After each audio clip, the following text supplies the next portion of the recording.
So yun, alhamdulillah, alis tayo. Papuri sa Allah. Tapos mo Ramadan, may pagkakataon tayong sundan kasi nagkulang tayo eh. Malaking pagkukulang natin siguro bawat isa umamin. Ang sarili niya nagkulang siya sa ibadah niya. So ito yung pagkakataon, lilisan tayo ng Ramadan, habulin natin yung umrah, inshallah ta'ala. So maging dalisay naman ang puso ng bawat isa. Amen.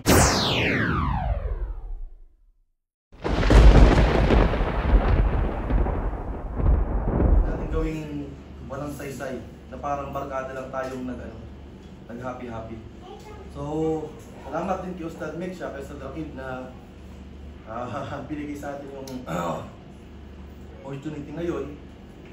Opportunity pero responsibility. Hindi ako nakakatulog. Nag-message si Kuya Zia kung sinong gising. Actually gising ako. Pero yung utak ko na mabigat itong responsibility na ito. So, pagpasensyahan nyo na kung ano man ang masaksihan nyo na ako, dahil hindi ito magiging normal na ako. Ngayon tinatake ko na yung responsibility. Before dito, medyo tayo. Pero ngayon, hindi na ako nagbibiro. Sa management ko, ayoko nang minamicro yung halimbawa sa trabaho, ayoko nang micromanagement. Yung maya nandiyan yung amo mo, kamusta na. Ayaw ko magtrabaho, hindi ako. So ganun din ako, kung ayaw kong ginagawa sa akin yun, ayoko rin gawin sa kung sino man yung mga kasama ko at tatalaga ako bilang mamumuno. Especially, naniniwala ko ng bawat isa sa atin may kakayahan naman talaga. Walillahil hamd. So hindi ko yun. Hindi ko gagawin yun, hindi ko gusto yung ganun. So magtitiwala din ako sa inyo na ang bawat isa mayroon ding sariling desisyon. Ngayon, sa kabila ng mga iba't ibang desisyon, paano tayo magkakam up sa pagkakasunduan sa kabila ng pagkakaiba-iba natin. So, tatlong grupo tayo. In general, ako yung nasa in general. Pero hindi nangangulugan, every time titingnan ko kayo sa loob ng sasakyan ng dalawang other vehicle. Kasi magpo-focus din ako dito sa sasakyan kung saan ako naroon. Kaya nang sinabi ko kanina, hindi ako maano sa micromanagement. Kumbaga may autonomy kayo. Yung sasakyan niyo may autonomy, yung sa kabilang sasakyan may autonomy.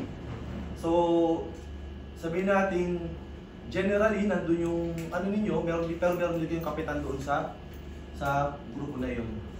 So, hindi ako masyadong magbibiro dahil gusto ko mag-focus din na try ko rin maging sincere ako sa umrah na ito.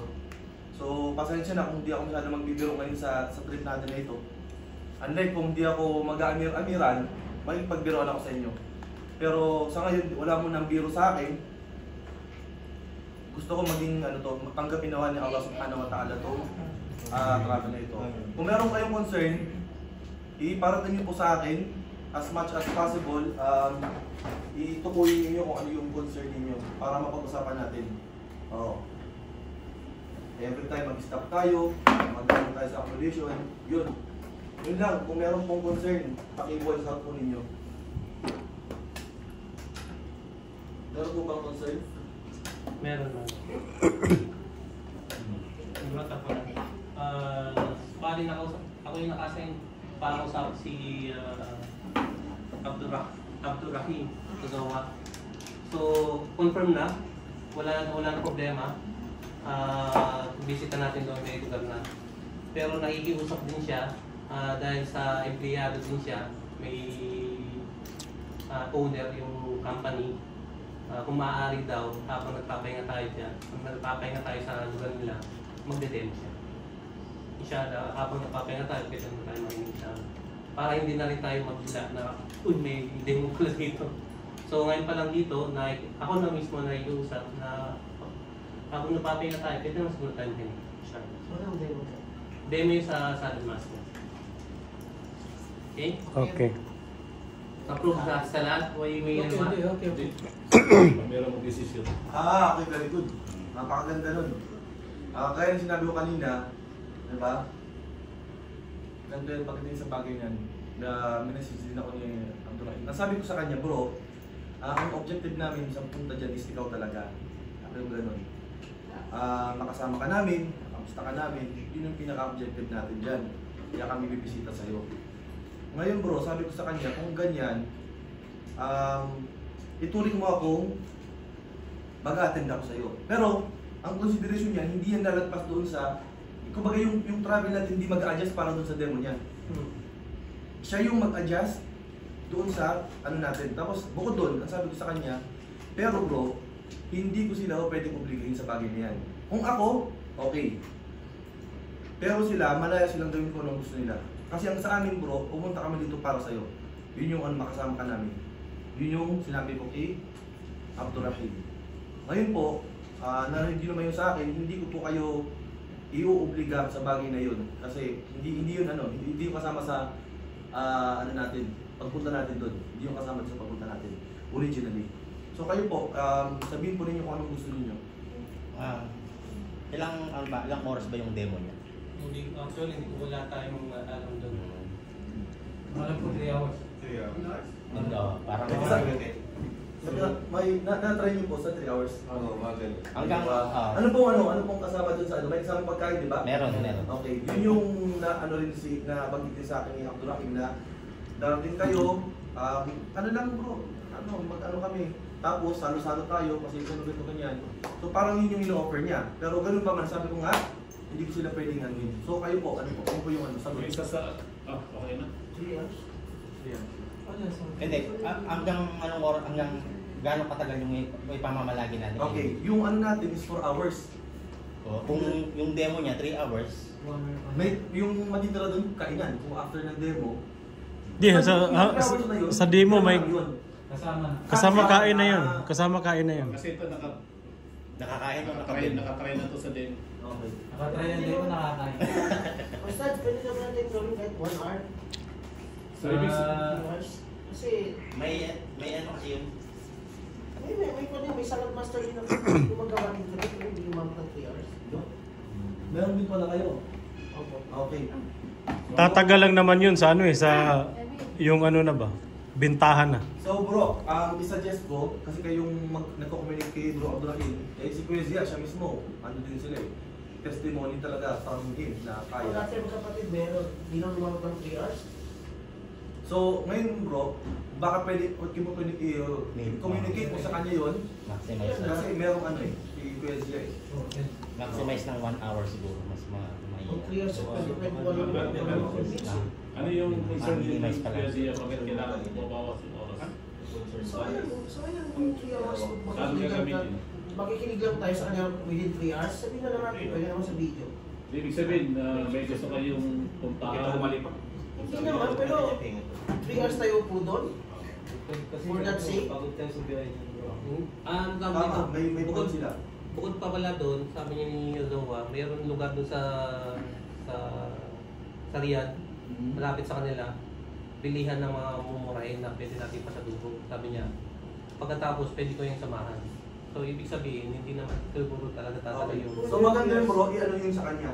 Bilisan lang. Talagang kumbaga ilagay yung specific na oras na yun.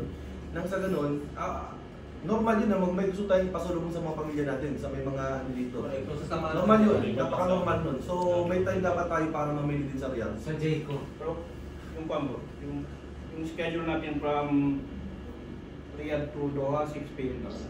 Hindi na tayo... Ano yun? Adjustable yun. Hindi na Yun tayo- yung tentative. Ayun. Yun yung tentative. Kung ganun pwede tayo magtagal muna doon sa... Yes po, yes po. Kaya ang pinaka natin talaga, yung dating natin dito, hindi tayo lang Before 12 p.m. 6 p.m. Hindi 12 No later p.m. sorry. Bro, anong oras yung last mo? last call mo, 12 p.m. 12 p.m. Noon time. Before 12 p.m. pwede tayo. Dapat nandito na tayo sa... Hasta sa Medina, ilang hours tayo doon? Kuya, yung nakalagay sa schedule nandun. 12 a.m. 12 p.m. dating dito. 12 p.m. 12 p.m. No, PM yun. Mali- PM. Doon, nakalagay Hindi madaling araw. No So, later type than error. 12 p.m. Kasi yung pinahaba natin yung kwan. Type error. So, yun po.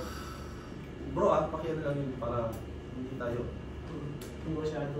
Yes, So ano po ba yun? Lahat po tayo upo kung ganun lang ka-ikli? Isang siguro, isang Kasi ano nga mangyari dyan, kung yung gustong bumili, paano sila bibili? Saan yung sasakyan? Sino magdadrive sa amin? Ganun naman talaga mangyari. Huwag Eh, after yun, after niya salad master, doon pa lang bibili. Oo nga po. So, ibig sabihin magkakasama pa rin tayo. Yes. Kayo po, let us know para alam natin. O, sa akin, okay lang yun kasi makikita lang naman tayo sa akin. Pero ikliyan lang niya, huwag na 3 hours. 1 hour. Oo. Relax lang yung tayo. Yes po, sir. Mga 2 hours siguro. Kasi chika-chika na rin naman yun pagluto nun eh. Chika-chika na rin yun. Kasi alam niyo kung yung akin ang ba't ako upo doon? Kasi originally ako umuupo sa ganyan. So ba't ngayon uupo ako? Sabi ko nga, bibisitahin ko si Abdurrahim. So yung pagpupo kong yun, ibig sabihin, yun na si Abdurrahim na binibisita ko. Part siya na pagbisita ko sa kanya. Okay? So inshallah, pagkatapos noon, ano pa rin, kung saan po ninyo gustong pumunta, magdadrive ako para sa mga kasama ko, usap kayo dun sa driver ninyo, kung saan nyo gustong pumunta, pagdadrive po kayo para mabili po anong gusto nyo inshallah, para sama-sama din tayo. Maximum 2 hours o ano ba? Yes. So yung ano doon, Amir, is yung ilang hours yung length natin sa Riyadh? Pagtitigit, 4 hours? Opo, yun lang po yun. More or less. Okay. Pero kung mapapansin nyo medyo kasi ang inaano ko talaga, mas save yung time, mas secure yung pagbalik. So, inshallah, may baka may malaking time na matira. Ang importante makabili din tayo ng on time. Ustad, sa Madina, ilang oras tayo doon? Before pa siya running tayo. Pwede ba tayo lumabas doon? Ano po yung gusto mong lumabas? Kasi dapat yung mga yung suko at saka kaso. Pwede ba sila bisitahin ko? Okay. Pagdating po doon, every time mag-i-stop po tayo, basta makompleto natin yung mission natin sa bawat lugar at meron pang natitirang time, free po tayo na rumalaw. Pero ang priority natin kung ano yung pinunta natin sa lugar. Matapos lang natin yun at may natitirang pang oras, pwede po tayo lumalaw. May anak po kayo doon? May bunso. Mashallah. Hindi anak. Bunso. Kapatid. Kapatid. Bunso. Bunsong kapatid. Linawin mo kasi. Pwede naman kasi bunsong anak eh. Naano ako eh. Kasi nakita yung anak niya, parang, ha? Okay, alhamdulillah. Bunso lang. So, malinaw po yun. Unahin natin yung mission natin sa lugar. Kapag natapos natin may time, malayo po tayong gumalaw, inshallah. Shelby. May concern ako, Stans. Kasi ako, hanggang Manila na akong paiwan ako. Tapos din ako sa Besen pabalik. Kapatid. TTLT na siya. Ilis tayo ko kapatid ko kakindi. Kasi yung sister. Ako yung may minute ako magbalik mo. At least, na-inform kayo. Mawawala siya pagbalik. Aeroplano kami. Okay. Men, di ba pwede sumama sa aeroplano? Bili ka ticket. Okay na po? Wala na iba? Ano pa? Sige po po. Ayanin niyo po mga concern.